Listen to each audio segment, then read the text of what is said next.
How do you justify slavery in America?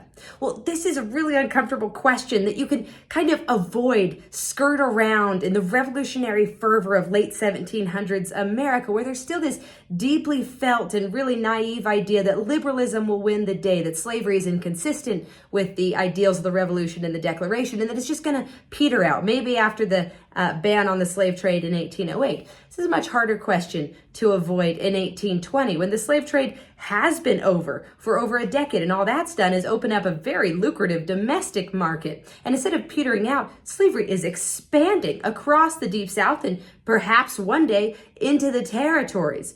So now you have to deal with the cognitive dissonance of slavery is a moral wrong, and also I'm making a lot of money off of slavery, and it's the political, economic, and social basis for Southern society.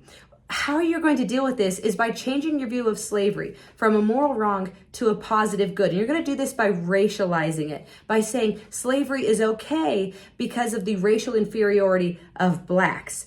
Well, where do you get this idea from? How do you justify that? Well, one of the ways, not the only way used, but one of the ways is to look to religion. You look to the Bible, to Genesis 9 and the curse of Ham. So Genesis 9, Noah, he's the guy who survived the flood, has 3 sons, Japheth, Ham, and Shem. And one night Noah gets super drunk and he passes out naked in his tent. And Ham goes in and sees his father naked, and he goes and he tells his brothers. And Japheth and Ham are much more respectful towards their father, and they walk backwards into the tent so they don't see their father, and they cover him with a blanket. In the morning, Noah learns what Ham has done to him, how disrespectful he has been, and he curses Ham, and in particular, Ham's son Canaan, to forever be a servant to his brothers Japheth and Shem and their descendants. Okay, what does that have to do with antebellum slavery? Well, if Noah is the survivor of the flood, then Noah's sons are the progenitors of all the earth. They are the fathers of the peoples of Asia and Africa and Europe. And by long tradition, the peoples of Africa are linked to Ham as his descendants.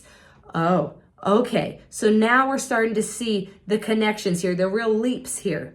Antebellum slavery is justified, so goes the argument, because blacks are the descendants of Canaan, the son of Ham, who was condemned by a prophet, their father Noah, to be servants to the descendants of their brothers forever. So now the Bible justifies slavery. It's not a moral wrong. It's a positive good. It's God's natural ordering.